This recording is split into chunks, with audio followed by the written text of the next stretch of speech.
संवैधानिक मूल्यों को लागू करना सरकारों की पहली प्राथमिकता होनी चाहिए, लेकिन आज लोकतांत्रिक मूल्य कटघरे में खड़े नजर आते हैं। ये कहना है राष्ट्रीय एकता, शांति और न्याय के सम्मेलन में रामनाथ एवं राजेश चौबे का। उक्त सम्मेलन उत्तर प्रदेश के जनपद रॉबर्ट्सगंज के डिजायर सभागार में आयोजित किया गया था। उक्त सम्मेलन में वक्ताओं ने कहा कि राजनीति का आयाम बदल चुका है, लोकतांत्रिक मूल्य कटघरे में खड़े हैं। उन्होंने कहा कि आदिवासियों को जेलों में ठूंसा जा रहा है, जबकि बड़े बड़े घोटाला करने वालों को तमाम तरीके से छूट प्रदान की जा रही है। इस विषय पर जिला संवाददाता करण पाल ने विभिन्न विषयों पर कुछ सवाल किए, जिनके उत्तर उपस्थित वक्ताओं ने बेबाक तरीके से दिए। पेश है एक रिपोर्ट। नमस्कार, आप देख रहे हैं NCTV न्यायचक। हमारे बीच में कुछ वक्ता हैं जो राइट्स एंड एक्ट के तहत का सम्मेलन किया गया है। मैं इनसे जानूंगा कि इसका उद्देश्य क्या है और यहाँ पे आए हुए लोगों को ये क्या संदेश देना चाहते हैं। सर, आपका पहले मैं नाम जानना चाहूँगा।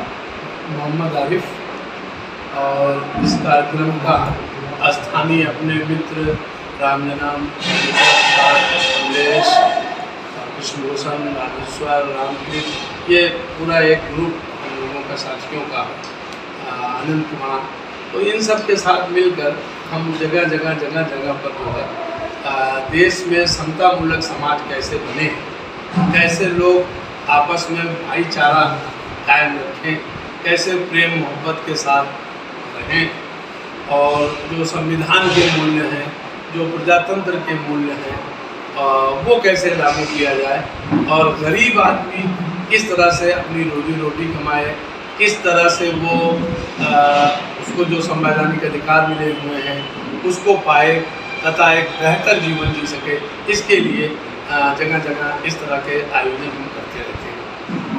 और इस आयोजन में हमारे साथी, ये साथी तो हैं, और दूसरे हमारे साथी अर्शिया खान हैं, नायदा हैं, हरिश्चंद्र हैं, ये तमाम हमारा रामजतन जी है।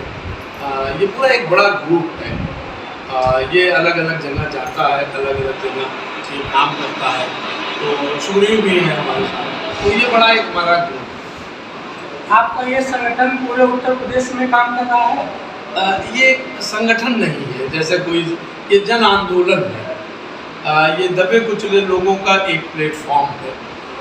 इसके जरिए हम वो संवैधानिक जो मूल्य है, या आप समझे कि जो संविधान की प्रस्तावना में स्वतंत्रता, समता, बंधुता और न्याय की बात की गई है, और धार्मिक आधार पर विभेद न हो, लैंगिक आधार पर विभेद न हो, भाषा के आधार पर विभेद न हो, और किसी को रंग के आधार पर, लिंग के आधार पर, इस तरह के भेदभाव के विपरीत एक ऐसा वातावरण तैयार करें जहाँ मनुष्य से प्रेम हो। महिलाएं जो है इस लोकतंत्र का मजबूत खंभा है। बिना महिलाओं का कोई, दुनिया का कोई समाज जो है वो बराबरी का दर्जा ना तो पा सकता है, ना तो अपने अधिकारों की वकालत कर सकता है। अब मैं तो कई बार मानता हूँ कि पुरुष से ज़्यादा महिलाओं का रोल इस देश निर्माण में है। वो घर की चारदीवारी से लेकर, खेती बाड़ी से लेकर और बॉर्डर तक में आज वो अपना महत्वपूर्ण रोल अदा कर रही है। अभी आप देखिए कि अभी कुछ दिन में रिजल्ट आएगा, और रिजल्ट की एक टाइटल होगी अखबारों की, आप मीडिया वाले आप देंगे कि फिर महिलाओं ने बाजी मारी, फिर लड़कियों ने बाजी मारी। लगातार हम देख रहे हैं कि जिन क्षेत्र में लड़कियां हैं, और ख़ासतौर पर एजुकेशन में, तो ये मान लिया गया है कि महिला सबसे बेहतर टीचर है, वो स्टूडेंट को अच्छे तरीके से पढ़ाए। तो कोई भी संघर्ष, कोई भी जन संगठन, कोई भी समाज महिलाओं को जो है नज़रअंदाज करके नहीं बन सकता, और ख़ासतौर पर आदिवासी समाज को बिल्कुल नहीं। आदिवासी समाज में महिलाएं बहुत प्रमुख स्थान रखती हैं, संघर्ष की प्रतीक हैं, जीवन की प्रतीक हैं, और सत्ता की भी प्रतीक है। इसलिए आदिवासी समाज की जब बात करेंगे आप, तो वहाँ पर महिलाओं को जो अधिकार हैं, अभी सामान्य समाज में वो अधिकार नहीं मिल पाए। तो इसलिए उनके संघर्ष को बहुत मजबूती से देखना, पर सोसाइटी ने, समाज ने उनको बहुत नज़रअंदाज किया।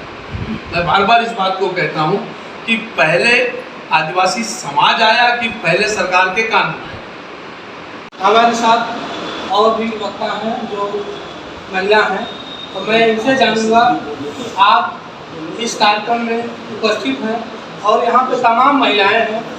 ऐसे में आप इन लोगों के बारे में क्या सोचती हैं, क्या कहना चाहेंगी?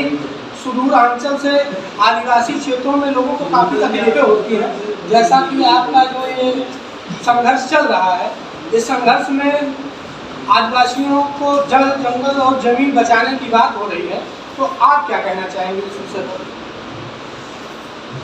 महिलाओं से तो वैसे बातें चलती रहेंगी। महिलाओं के लिए इतनी बातें हैं कि अगर ख़त्म करते हैं सेशन ख़त्म हो जाएगा, लेकिन हमारी बातें नहीं खत्म। अभी भी काफ़ी बातें करनी है हमें इनसे, लेकिन एक बेसिक चीज़ बस हम इनसे ये कहेंगे कि इतनी दूर से आई है, पहली बात तो ये बहुत बड़ी बात है कि वहाँ से निकलना, अपने बल पे यहाँ तक पहुँचना हर किसी के बस की बात नहीं है। जिस तबके से ये लोग आ रहे हैं, हो सकता है इनमें से आधी आई हो, आधी ना भी आ पाए, पर इन्होंने जो हिम्मत दिखाई है, बस मेरा ये कहना है कि ये हिम्मत ये आगे बढ़ाए रखें, हमेशा खुद को मोटिवेट करते रहें कि नहीं हमें करना है और अपने हक को जाने। ये भी होता है कई बार हम मेहनत करते हैं लेकिन हमें उसका फल नहीं मिलता, तो हम थक के बैठ जाते हैं।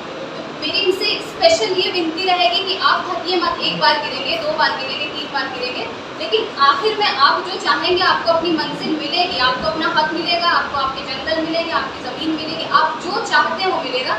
बस आप हारिए मत, ये मत भूलिए कि आप औरत हैं। एक औरत जो कोई कुछ नहीं कर सकता वो औरतें कर सकती हैं। औरतों की हिस्ट्री हम सबको पता है, पहले अब तक हम हर कुछ। तो बस खुद को पहचानिए कि आप में क्या कैपेबिलिटी है, कितनी पोटेंशियल है आप में, आप कुछ भी कर सकते हैं। जिस दिन आप खुद को पहचान लेंगे उस दिन आपको खुद को साबित करने की ज़रूरत ही नहीं पड़ेगी कि हम मर्दों के बराबर हैं या हम मर्दों से ऊपर हैं। आपसे बढ़कर कोई नहीं है, बस आप हिम्मत करिए और आगे बढ़िए। मैं आपका नाम जानना चाहूँगा। नाहिदा नाम है मेरा, रिसर्च स्कॉलर हूँ मैं बायोटेक्नोलॉजी पर। कहाँ से? बनारस से। तो ये अच्छा, जैसे मान लीजिए कि आप लोगों के बीच में इतने लोग आए हैं और कई ज़िलों से आए हैं, तो इन लोगों को अलग अलग ज़िलों में क्या कोई जिम्मेदारी दी जाती है कि कैसे आप लोग अपने लोगों के बीच में जाएं और लोगों को समझाएं कि ये जो प्रभुता है, ये अखंडता बनी रहे भारत की? जी सर, कि हमारे जो भी साथी लोग हैं वो लोग अपने ज़िले में जाके अलग अलग बस्तियों में जाकर इन सब मुद्दों पर बात करते हैं, खुलकर बात करते हैं और ये बताने की कोशिश करते हैं कि देश की अखंडता और संप्रभुता कितनी जरूरी है।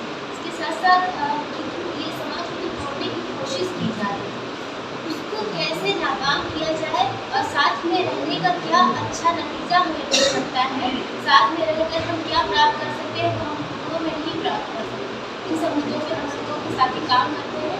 इसके साथ मैं भी अपने मतलब बड़ी चीज़ रहती हूँ, मैं भी अपने गाँव में मैं गाँव में रहती हूँ, गाँव में छोटी बस्तियों में स्लम एरिया में जाके अपने लोगों के बीच में मैंने अपनी बात रखी। समय वो काफ़ी अच्छा है।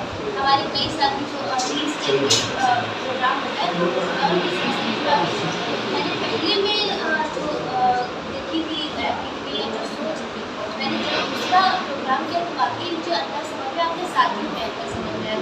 और ये जो ट्रेनिंग है ये सिर्फ 30 लोगों के लिए, ये 30 लोग 300 लोगों से मिलेंगे, 300 लोग 30,000 लोगों से मिलेंगे और ऐसे ही चेन बढ़ेगा क्योंकि एक दूसरे को बहुत कुछ सिखा जाएगा।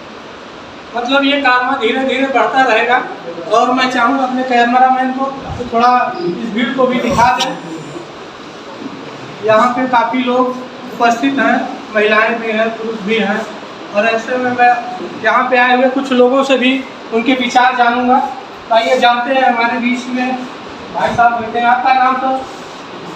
मेरा नाम अयोध्या है और मैं नगमा ब्लॉक से नाम करता हूँ और सोमवार जिले में। और हम लोग जो कार्यक्रम को करते हैं तो इसमें जो कि हम लोगों का ये कार्यक्रम जो चल रहा है वो राष्ट्रीय एकता शांति न्याय पे, तो हम लोग गांव में जो मुद्दे हैं जो सुरक्षा के मामले में, शिक्षा के और हमारे सुरक्षा है और जनाधिकार है, इन सारी मुद्दों को हम देख करके उनको मोटिवेट करके और प्रशासन के संज्ञान में डालने की कोशिश करते हैं और उन समस्याओं को हल करने के लिए प्रयास करते रहते हैं। और ग्रामीण लोगों को इन एक्ट के बारे में हम लोग बताते हैं कि आप लोग अपने अधिकार को पाने के लिए संघर्ष करने की कोशिश कीजिए और जानकारी रखने की प्रयास कीजिए।